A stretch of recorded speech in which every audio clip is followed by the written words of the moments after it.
செய்தியாளர்கள் கேட்ட கேள்விக்குமே அப்படியான ஒரு பதிலை தான் கொடுத்தாரு.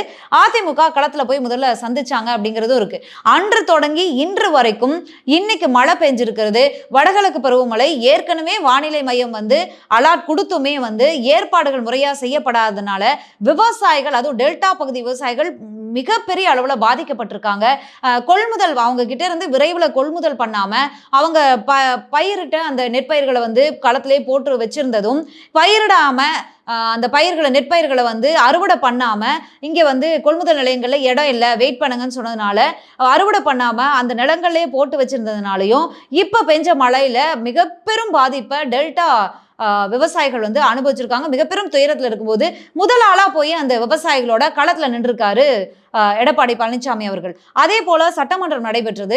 சட்டமன்றத்துல தொடர்ந்து சிக்ஸர் அடிச்சுட்டே இருந்தார். கிட்னி திருட்டாகட்டும், திமுக கொடுத்த வாக்குறுதிகளை நிறைவேற்றல, இந்த கரூர் சம்பவத்துல ஆளும் அரசு போய் சொல்லுது, இல்ல காவல்துறைக்கும் இதுல பங்கு இருக்கு, உளவுத்துறைக்கும் பங்கு இருக்கு, முழுக்க முழுக்க விஜய் மேல போட்டுட முடியாது அப்படின்னு ஒரு எதிர்கட்சியா தன்னுடைய பணியை ரொம்பவே சிறப்பா எடப்பாடி பழனிசாமி அவர்கள் கையில் எடுத்து பண்ணிட்டு இருக்காரு.